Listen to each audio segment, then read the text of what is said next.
What's up, folks? This is my review of the Tsurinoya XF50L.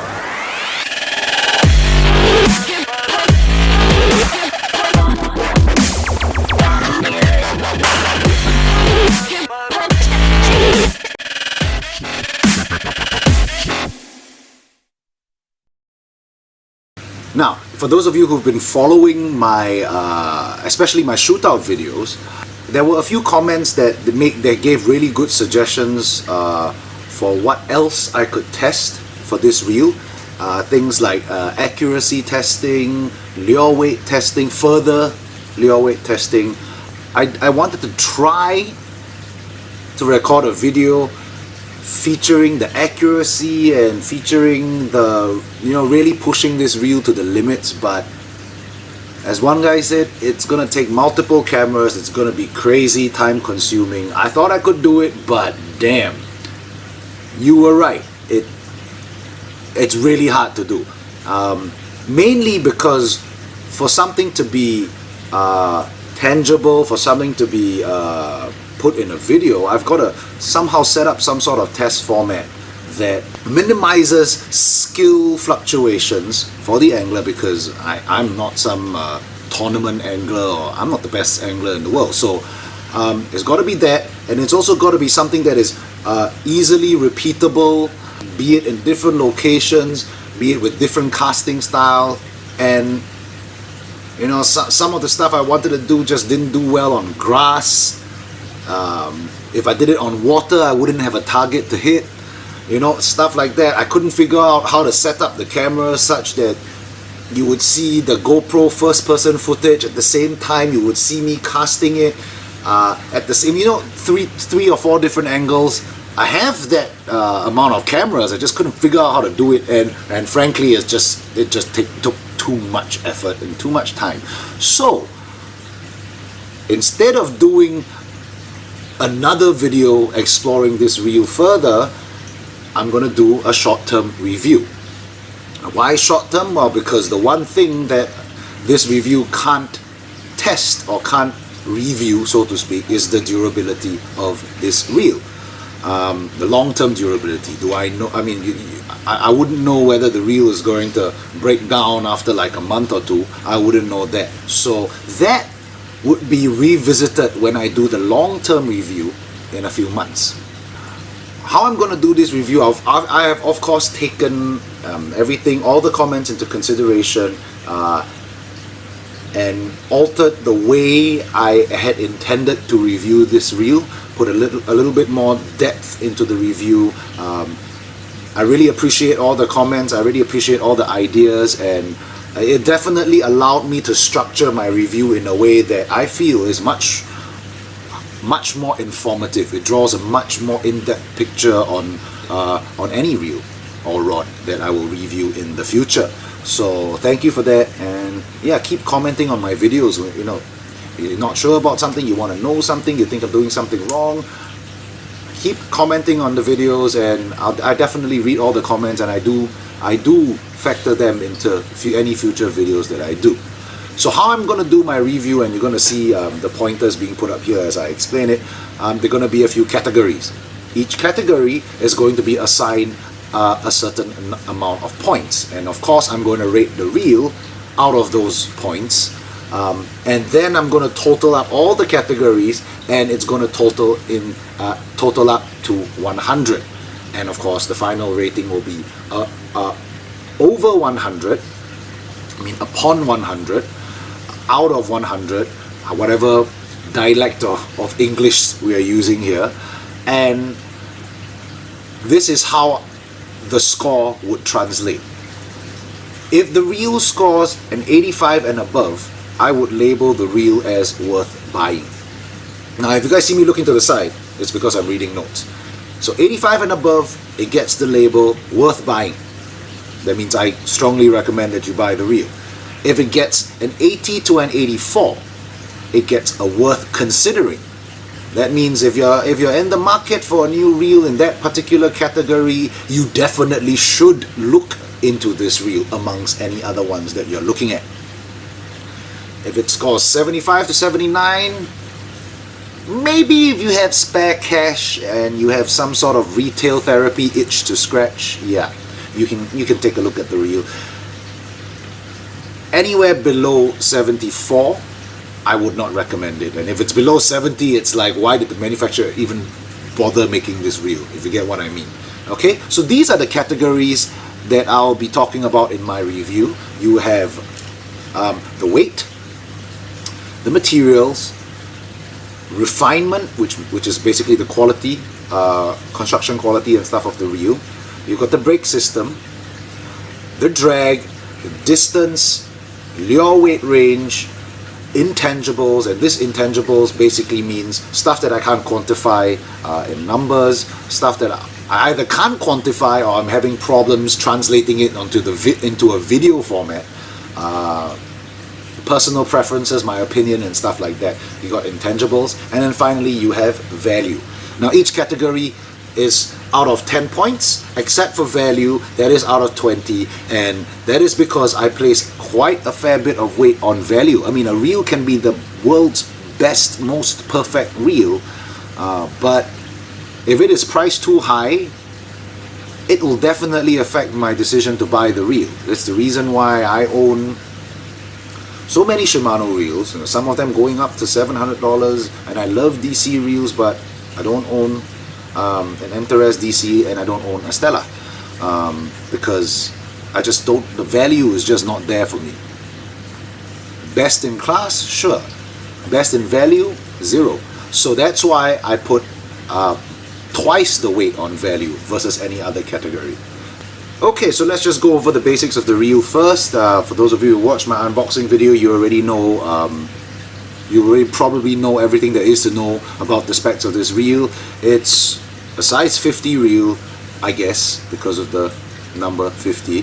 The gear ratio is 6.6 to 1. Gear ratio is not included in this review because I feel that it is very application specific and very personal, very based on personal preference. Some folks like lower gear ratio, some folks like faster ones. I tend to prefer a faster gear ratio, but yeah, to be fair, I can't include that in this review. So it has 10 ball bearings, it has a shallow spool that's heavily potted and all that. Basically, it has all the makings of a reel that is trying to be a BFS reel. So let's go into the actual categories right now, starting with weight. This reel clocks in at 198 grams. That is not light. It is definitely not a light reel by any stretch in any price point. So, especially the bait finesse price point, bait finesse genre. So for that, I'm going to give it a 6 out of 10. It is not the heaviest, but it is definitely not the lightest. So 6 out of 10. Next category, we have materials. What is the reel made of and all that. Okay, so we have a carbon frame, carbon side plates. You've got an aluminum spool, aluminum main gear,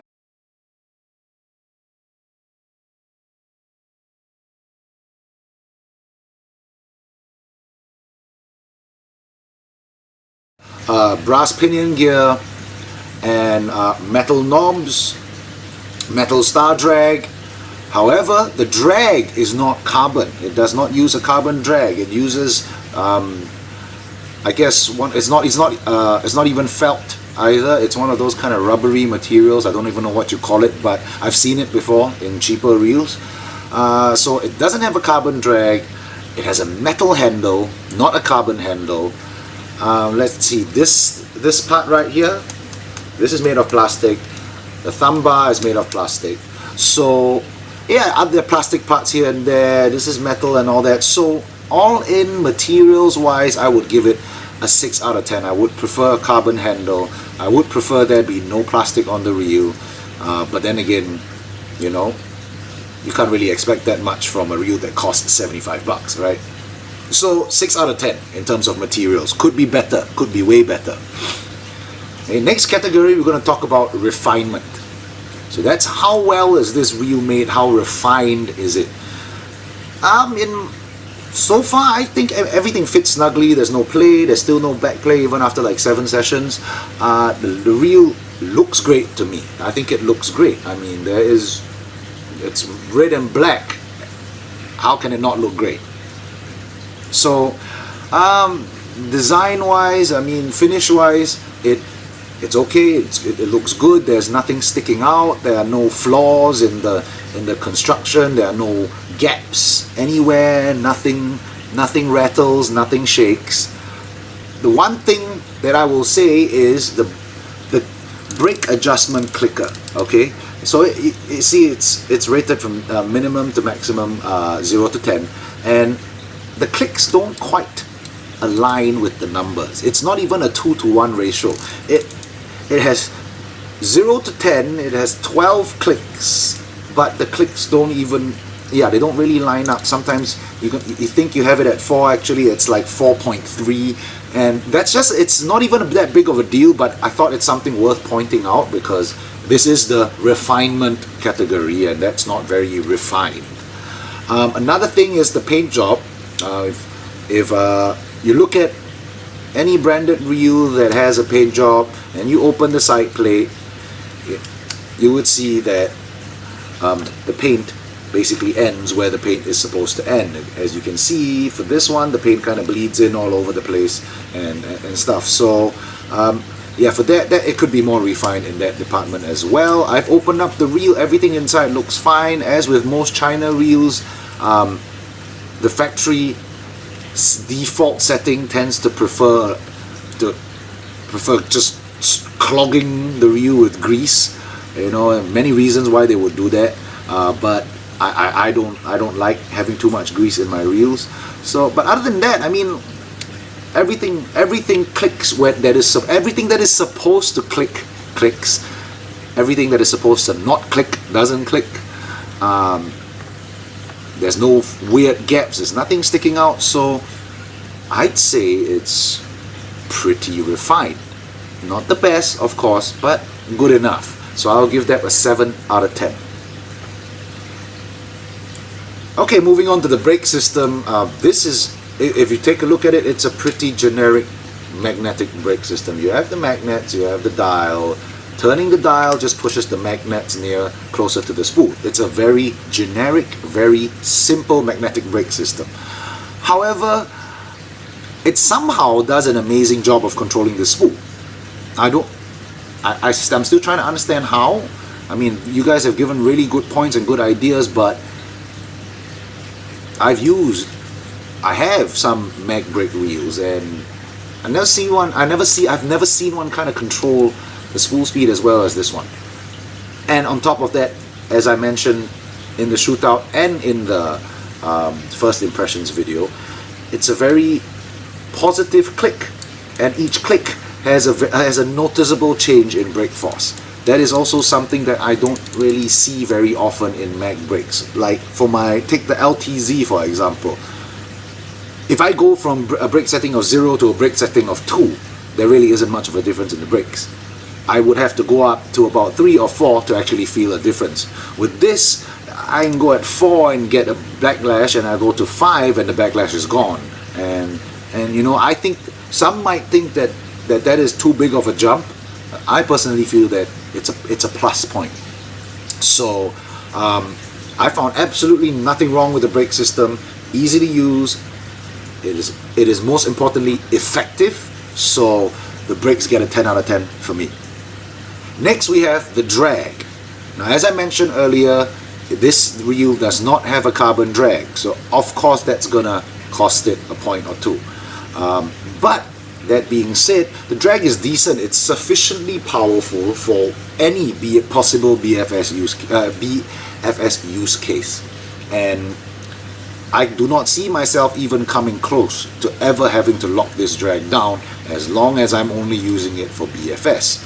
I'm not saying that the drag force is not strong. It's definitely strong. I'm saying that in my use case, I never had a reason to explore it past like 30% of the drag.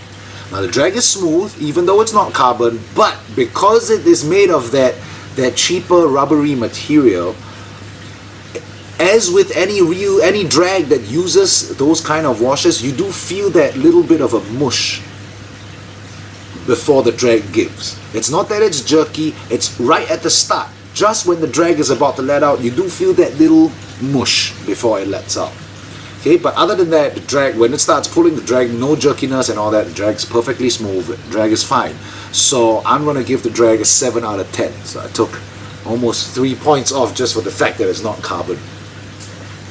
Okay, next we have distance, and there's no need to elaborate here. I did a distance shootout. Go watch the video, I'll link it in the description, and I give that a 10 out of 10. It did very well for distance, and I wasn't particularly using a heavy lure. I mean, some of you guys have a good point. I was using a metal jig, and metal jigs are easy to cast, but a 3-gram metal jig is not exactly the heaviest lure. It certainly falls comfortably into bait finesse or ultralight, the category of ultralight fishing. 3 grams is small enough, in my opinion. So for distance, 10 out of 10. Next we have lure weight range. Okay, now lure weight range is basically the effective range of lures that this reel can cast, and based on my 7 sessions with this reel, and this is excluding the copious amount of time I spent doing the distance shootout, trying to figure out how to do an accuracy shootout and failing. So I've had quite a fair bit of time messing around with this reel, and I would put the effective weight range between 2.8 grams to 14 grams. In ounces, that is something like 1/10 of an ounce to half an ounce. Okay, I could cast all the way down to my pins minnow, as you saw in my first impressions video. And I could even cast some of my 1.8 gram jig heads plus like a tiny 0.2 gram soft plastic, so a 2 gram soft plastic setup. But as some of you have pointed out, it's just not reliable enough. I can't do it with enough consistency. I can't do it if there's a little bit of wind, it starts getting messed up, you know. I can't do it with enough consistency, and I can't do it without having to compensate somewhat in my casting stroke, you know. I have to let go earlier because the lure pulls to the left and stuff like that. I'm sure you guys are very familiar with that process. So because of that, I'm going to put the minimum weight at 2.8 grams. Now 14 grams just happens to be the heaviest lure I casted with this reel. You know, it's not really an indication of the maximum lure weight that this reel can cast, but then again, maximum lure weight not really quite as important as minimum lure weight when it comes to BFS reels. Okay, so now this part is important with regards to lure weight. While it is true that every single one of my other BFS reels, my branded stuff, every single one of them can comfortably cast down to 2.2 grams. Easy. And my core can go all the way down to 1.5 grams. Also why it's my favorite reel. But even though those reels can and this one can't, I had to, in order to test that out, I had to dig into my arging box for these tiny jig heads, and I had to dig into my other box for my tiny spoons that I never use, and it basically felt that I was forcing it. I was purposely going around looking for lures that are outside of my personal use case, just to find fault with the reel. And to then hold it against the reel, I feel like it kind of misses the purpose of my review, because the review is done by me. It has to be tested against applications that are applicable to me. I don't use my arging plastics or my 1.5 gram spoons often at all. In fact, I don't even use them at all. I haven't used them for a really long time. So yeah, you know what? I decided I'm going to keep this review to just my use case. I'm going to leave the trout stuff for the trout guys to do. You know, I'm sure there's trout YouTubers. I'm going to leave the arging level stuff for the arging guys to do. I'm sure there's arging YouTubers as well. I'm going to keep this review just applicable to me and the kind of fishing that I do. And with respect to that, I give this reel a 9 out of 10 when it comes to lure weight, because it can cast every single lure in my main micro lure box. And my two micro lure boxes. So every single lure it can cast. There's not a single lure in there that it can't. So for that, I give it a 9 out of 10. Okay, second to last, we have the Intangibles. As I said, this is stuff that I can't really quantify in a video, or that I can't really quantify empirically. It's mostly opinion stuff, okay? This reel it's a pleasure to use, to be perfectly honest. It's not the lightest reel, but it doesn't feel heavy. You know, I've used 200 gram reels and you could feel the weight, but paired with the Teton, paired with the various ultralight rods that I have, it's a pleasure to use. I didn't feel fatigued or anything using this reel. Once again, it casts virtually everything in my box, in my micro lure boxer, so that's impressive. It pairs really well with the Kuing Teton, the 662L Teton. It doesn't quite pair so well with anything lighter than that. So the Kuing Teton, I believe, is rated for 3 to 8 pounds, if I'm not wrong. And that would be the lowest rating I would recommend pairing this reel with, because you go lower than that, it can't cast below 2.8 grams, or at least I can't. And I don't see the point in going with a rod that is 2 to 6 pounds or 1 to 5 pounds. You know, that just would defeat the purpose. So I would say pair this reel with a rod that is 3 to 8 pounds or 4 to 12 pounds. That would be perfect for this reel. Of course, there is no way this reel is going to replace my Shimano's and my LTZ and stuff like that. There is no way. My other BFS reels are just plain and simple. They are better reels, and as some of you have said very aptly, it's in a completely different class from this reel. But this reel does just fine. Think of this comparison as driving a cheap car. If your goal is to get from point A to point B, right? You're comparing a cheap car versus a Ferrari. Both cars are gonna get you from point A to point B just fine. The Ferrari can simply do it much faster if you wanted to, in way more style, and it also costs 10 times more, and it probably burns through 10 times more gas. So I think it's a pretty fitting analogy. And for the purpose of this review, I think this review is just, metaphorically speaking, is just trying to figure out whether you can get from point A to point B. You know, it's just trying to figure out whether this reel allows an angler to get into bait finesse or ultralight class bait cast fishing, whether they can do it on this reel, on a budget. And in my opinion, it definitely can. It can do BFS, it can cast ultralight stuff, it is definitely an entry-level reel, but none of the big brands have an entry-level BFS reel. None of them, for the moment. And therefore, Intangibles, I give this an 8 out of 10.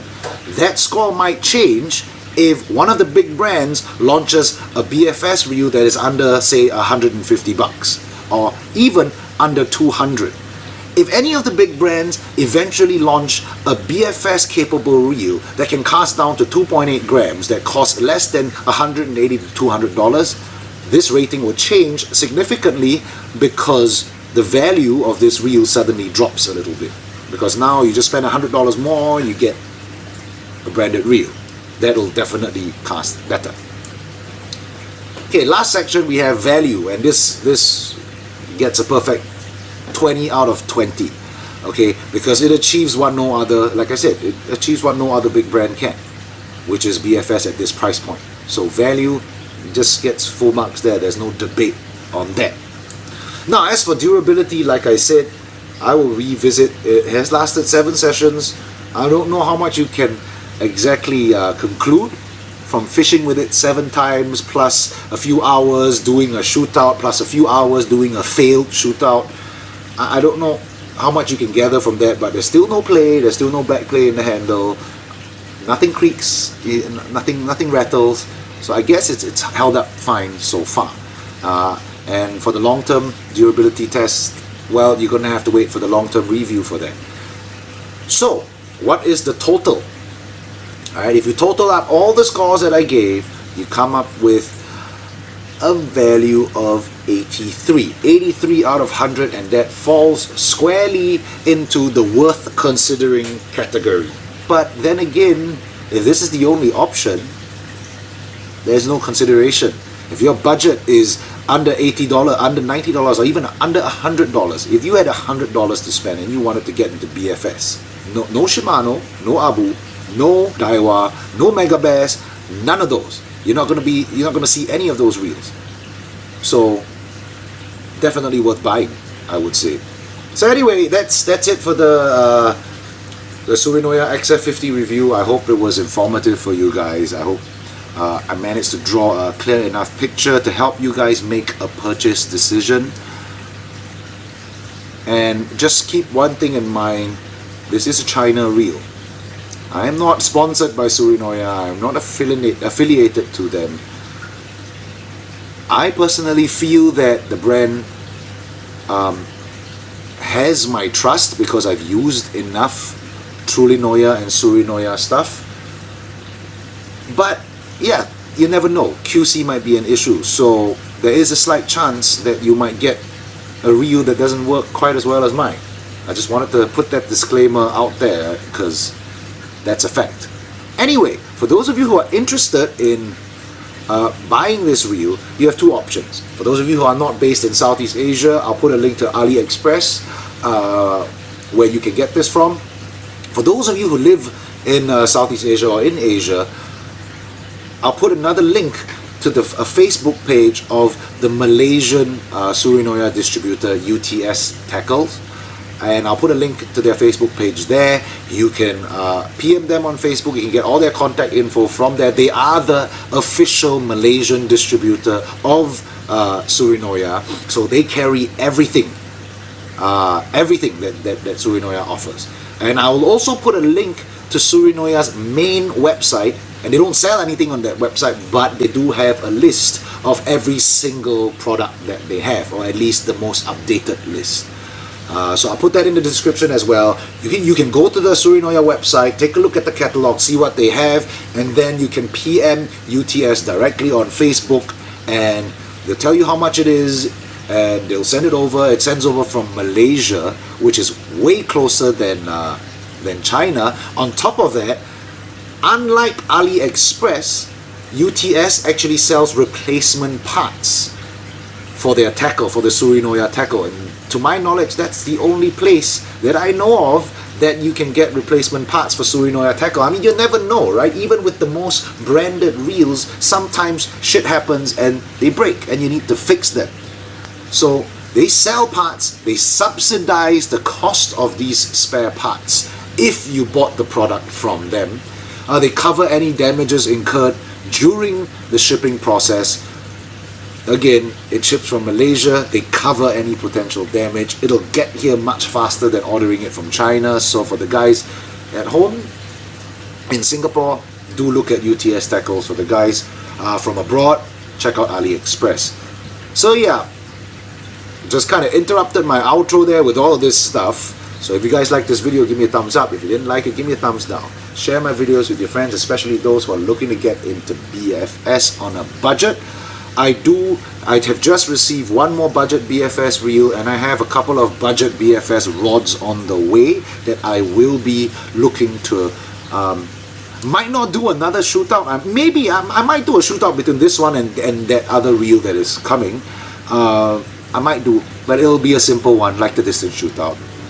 Yeah, I just interrupted my own outro again. If you guys like this video, give me a thumbs up. If you didn't like it, give me a thumbs down. Share my videos with your friends if you learned something. Subscribe, and I'll catch you guys in the next video. Tight lines, guys.